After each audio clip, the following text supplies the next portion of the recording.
guys, before we get started, I wanted to say Happy New Year. It's 2018. Woo! Into the future. Sorry. This video is going to be kind of serious. It is about my labor, delivery, and the complications that came along with it.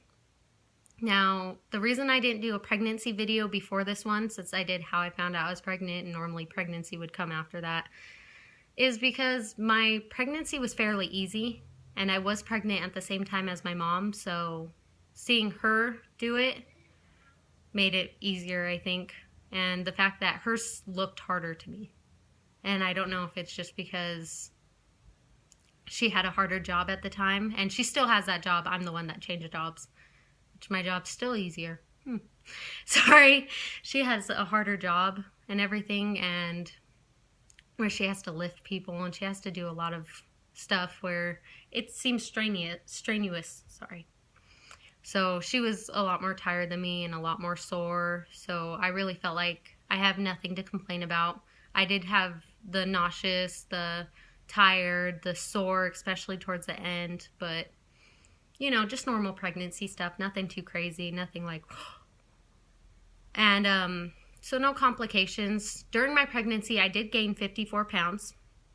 So that is a lot. And one of the reasons I didn't like the doctor is because that I had, and I didn't like her until around this point. This is when I started going, you might not be the doctor for me, but it was way too late. It was towards like one of my very last appointments. I was about to be done and everything. And she had asked me if I was going to be breastfeeding. I said yes. You can hear my baby laughing. Daddy's playing with him. Sorry. I said, yes, I did plan on breastfeeding. And she said, good, because you're going to want to burn off some of those extra calories. And I was hormonal, and I don't think she meant it in the way that she said it. But you don't say that to a hormonal pregnant woman. I was like, I kept my mouth shut because I was so close to the end. I literally couldn't switch doctors. It was way too close. I was weeks away. I'm like, no, I'm just going to keep my mouth shut. But I was like, did she really just say that to me? I can gain as much weight as I want. And my blood pressure was fine. I was perfectly healthy, you know. And I just thought I was having a big baby, which, fun fact, I didn't. Thankfully, because that would have created more complications. But yeah, I just gained all that weight. He was 7 pounds, 1 ounce. But I'm okay with it. Like, I was being healthy. I was drinking water. You know, I didn't do anything crazy. I just ate a lot of food. I was hungry. You know, I was making a human. I was tired and hungry. Sorry. Anyways, let's just get into it. So let me give you a bit of family history here as to why complications popped up when I was in labor and not while I was pregnant. A lot of the women on my mom's side of the family end up needing C-sections because their hips, there's something wrong with their hips or their pelvic bone. And so, sorry. They've, you know, one way or another, most of them have needed C-sections. My mom is one of those people. She did try to give natural birth to me, and it didn't work out. And she did have a C-section with my brother before me. So she did try to give natural birth to me, and they told her, like, you know, I came out, we were both fine and everything, but they did tell her, like, from now on, you need C-sections. Like, it's just not going to work for you. And she was okay with that. She just wanted to try. So I knew. She had told me, like, before I ever had kids, she said, you'll probably need C-sections. So when, sorry. So when I found out I was pregnant, one of the first things I told my doctor was, hey, I think I might need a C-section. I'd rather give natural birth if I can, but I just want to let you know that a lot of the women on my mom's side need C-sections. There's something wrong with their hips, pelvic bone, whatever. And it varies from person to person. And my doctor says, oh, okay, don't worry about it. We'll check that when you're in labor. So closer to the time that I'm going to have this baby, like probably mid-pregnancy, I say it again because I really am worried. Not only for my safety, but for my son's safety. Because with my mom, there was a lot of complications and she got really hurt. I got hurt. So I didn't want that happening to him. And so I was really, really worried So I reminded her, and she said, oh yeah, don't worry, we'll check you out when you're in labor. And then I said again towards the end of my pregnancy, and she's like, oh yeah, I remember now. Like she'd forgotten. And I was like, oh, I hope she doesn't forget. And this was like really close to the time that I was going to go into labor. And I kept thinking she was going to do a pelvic exam, because everyone who I've talked to that's been pregnant was like, oh yeah, I got one like my first visit to the doctor. I got everything done and they were like, oh, you're good to go. So I kept thinking that was going to happen, and she didn't. So I figured maybe she's just going to do it while I'm in labor, while I'm in the hospital. So I was like, I'll put it off, you know, like she gets it now. I think she'll remember I'm like a week away. So my due date's coming up, and they're checking me every doctor's appointment. I think I had one once a week at this point. And I'm showing no signs of labor. At 39 weeks, I was showing absolutely no signs of labor. Nothing. No dilation, no nothing. Zip. And I felt like that should have been her first clue. But she didn't seem worried about it. She couldn't sweep my membrane, so she tried other things. And she told me to try other things at home, which I did.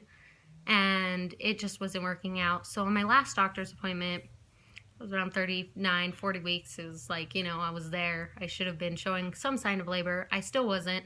So she said, okay, we're going to set you an appointment for inducing you. And I said, okay. So I picked the closest one because I just felt like he has to be here. I just, you know, something told me like he has to come soon. And it's a good thing that it did. And this date was set after Easter at midnight. So it was in another town than I live in, because my whole family, a lot of my family lives there. My mom lives with me in the same town, or I live with my mom in the same town. So I was like, she won't mind traveling up there. And so my whole family, mainly my dad, I was worried about him being able to travel to see the baby after I had him. So I was like, you know, I'll just go to the hospital up there. And that's also part of the reason I had this doctor. She has a great reputation, this doctor really does, and she's delivered most of the babies in my family on my dad's side, so I really, really trusted her. And I kind of regret that a little. I'm sad to say, like, my son is here perfectly healthy, but things could have been a lot easier on all of us. So, it comes time and everything. I make it to the hospital, and you know, they take me up to the room. I'm so excited. I'm like, I must be at least a centimeter dilated. I'm 40 weeks and 4 days. And I'm like, I must be something, like something has to happen. And she checked me, nothing. The nurse was like, oh, nope, nothing. So she went ahead and started inducing me. And I felt no contractions until like 6 o'clock in the morning. Nothing. So I couldn't really sleep. I was too excited to meet my little man. And then I started feeling contractions, and they were very, very light. I was like, oh, this is easy. Wow. And then, you know, I had a lot of people coming into my labor room. I had Nick's mom, who showed up first with Nick's family and stuff. And Nick's mom would be there for the birth of the child, but the rest of them were just there to see me while I was in labor. And my mom was coming. My grandmother, who had asked me if she could be in the room, I agreed. And later on, while I was in labor, my sister actually came just to see me and be like, oh, good luck. I hope everything goes well. And I asked her if she wanted to stay. And she didn't want to say no to me because she's my sister. So she stayed. Yeah, she's not having kids anytime soon.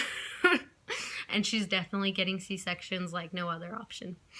But anyways, yeah, so I had a lot of people in my room. Sorry, this is kind of a long video. So I went ahead, and Nick's mom came, or she went ahead and came and everything and started talking to me, and she was going to be there from that moment on, you know, like she was there. And then my mom came. She came second, and she's like, I'm so sorry I couldn't make it any sooner. How's it going? Sorry, Nick. My husband's playing with the baby. But She's all, I'm so sorry, I couldn't make it any sooner. How are you feeling? And I was doing strong up until that point. The contractions were really nothing.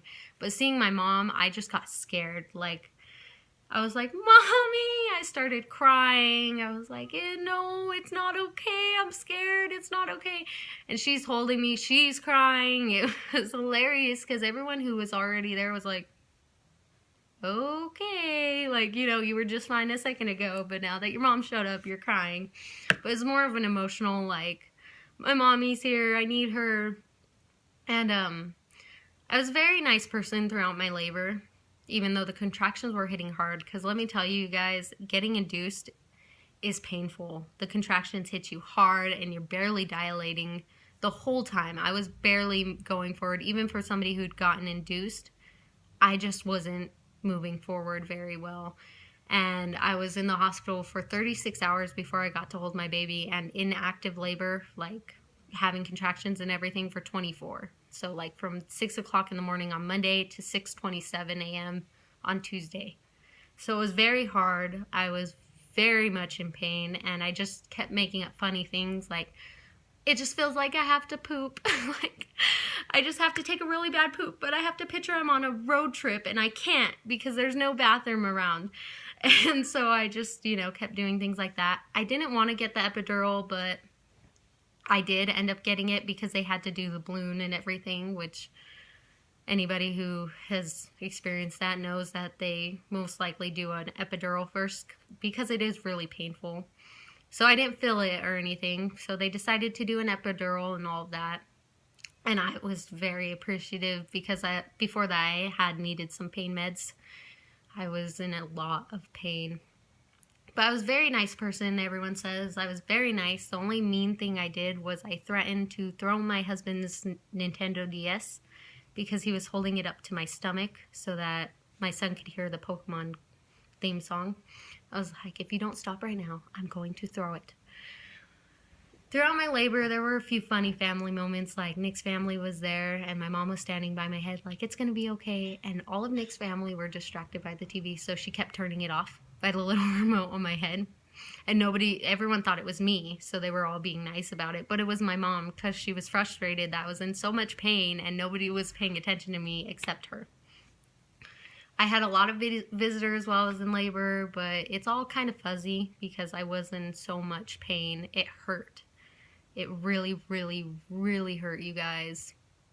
And I didn't get to eat. Like, they gave me something before the epidural, but it just wasn't a lot.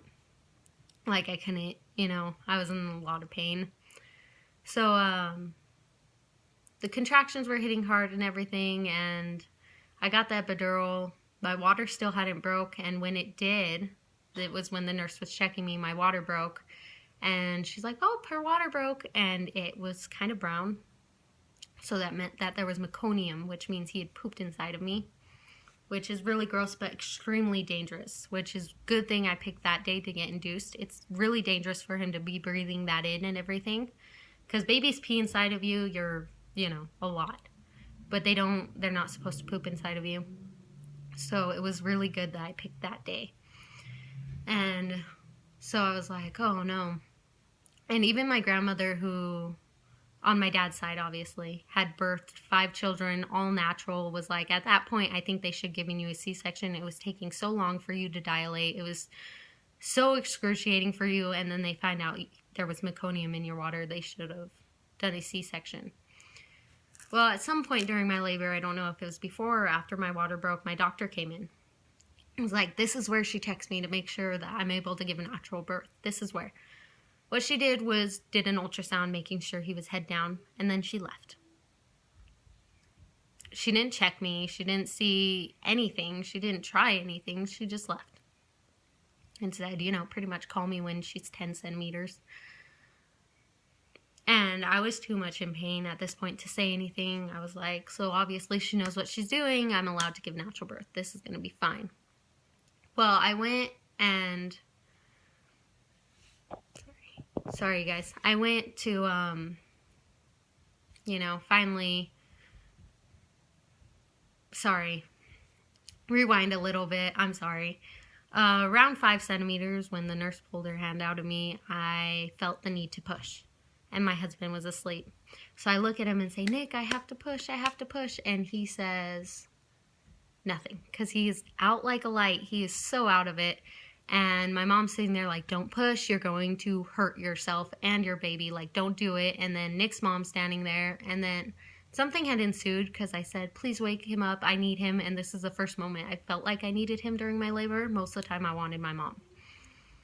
And he was so out cold. He hadn't slept for 2 days. It was, it was a trial.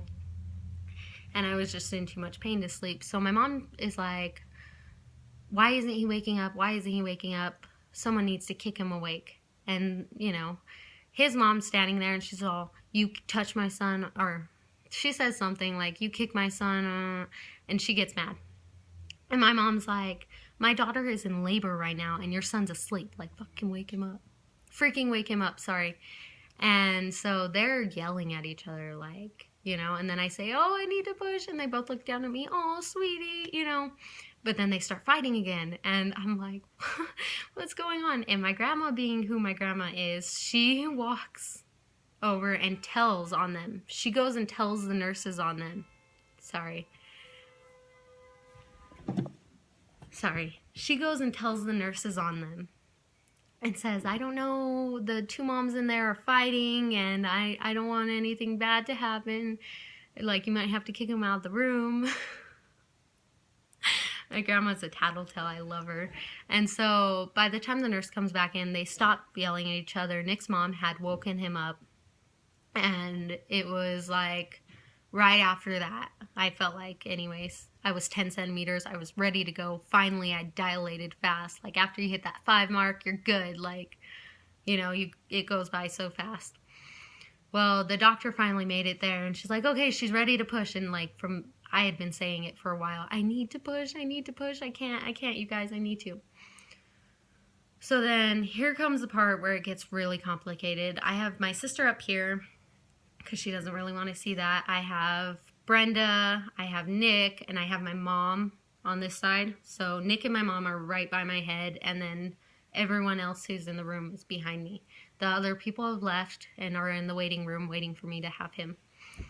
And I'm pushing, and I remember the doctor telling me, you don't have to push at every contraction, you can take a minute to breathe. And they were making me hold my legs, and they were so heavy, you guys, dead weight because of the epidural, and I was so chubby. Like, I had gained a lot of weight at that point in time, and I wasn't exactly strong, so I was lifting up my legs, and it was hard. And the nurses trying to help me, and my mom and my husband were trying to help me hold my legs because they felt bad for me. And the doctor tells them, no, she stops trying when you try to help her. And my sister was also holding my head because they wanted me to lift my head up. And they told her to stop helping too. So it was really hard. I was on oxygen for like a lot of my labor because a lot of people are. It's harder to breathe. You're in a lot of pain. So I was pushing. She told me to relax, just relax. I don't have to try so hard at the beginning. And then I must have blacked out. My husband says I was in and out for a while. And so I just kind of like don't remember anything. Then I hear the doctor saying she might need, or does she have permission to cut me and do suction? I said no, because this suction, the vacuum, comes with a long list of side effects, brain damage, all this other stuff that it can do to the baby. So I told her no. And she said, okay, keep pushing. And then I remember nothing. And then I remember the doctor saying, I have to use suction. And so, worst noise ever, you guys. I'm serious. It is the worst sound ever. It goes on your child's head. And it's this little suction thing. It's like a little plunger. It was horrible. I hated the noise. The noise made my mom sick. Like, she felt sick. And my husband, at some point in time while I was pushing, sat down. He was super pale. And they're like, get him some orange juice. He's going to faint. So they got him orange juice and everything, and he was fine. He does have hypoglycemia and everything, so I wasn't like, oh, attention getter or anything. It was legit, like, he probably would have fainted. So I'm glad they got him orange juice. Like, I was like, get him orange juice. And this was before everything got serious with the suction and everything. Sorry, I didn't want to forget that. Sorry, I'm all over. But they were doing suction, and then I remember nothing. And then I came back into it, and I remember my mom going, honey, you need to push. His heart rate is dropping. And she knew exactly what to say to me. She knew what to say to motivate me, because I was so tired, you guys. I was out of it. And so I push as hard as I can. I'm doing it. And he finally comes. And you guys, I was so scared. It was the last vacuum suction thing that got him out, and me pushing as hard as I was. But it went, and then she got him out, and she's like, we have to suction his lungs. Like, that's what the doctor said. And the nurse is like, no, she did not do that much work to not get to hold her baby right away. So she slid her up my gown and had him on my chest. And I remember saying, no, take him, do the suction, because I knew there was meconium in my water, and I knew he needed it. And I just wanted him to be okay. And it felt like an eternity had gone by without him crying. And when he did finally cry, like, the room was silent until he did when he came out. We were all quiet. So when he did finally cry, I was so relieved, but I was also like, take him. Please take him and do the suction. I don't want anything to happen to him. I can hold him when he's okay. So they took him. I was super out of it. I did tear, and it was horrible. And my doctor had said while she was sewing me up, you have a triangular shaped pelvic bone. That's why it took so long for him to come out. And I said, okay. And I kept waiting for her to explain, and she wouldn't. And I was on a lot of pain meds, so I was like, maybe she'll explain later.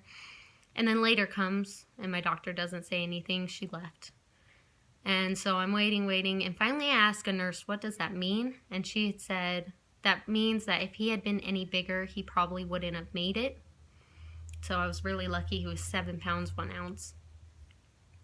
And I was like, what? And she says, for future kids, you'll most likely need C-sections, or at least opt that route, because you don't want to put your child at risk, or you.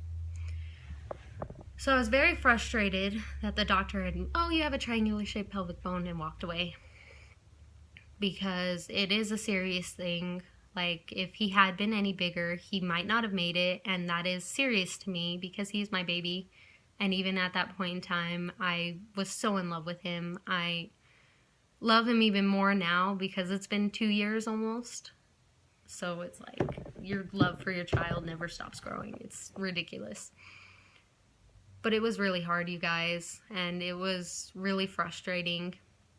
And so I didn't say anything to my doctor, and my son was born with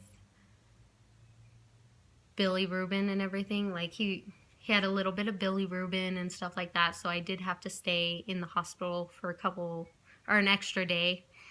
And my doctor had come in and asked me on Wednesday, so this is the day after I gave birth to him, how I was feeling. I said, oh, I feel great.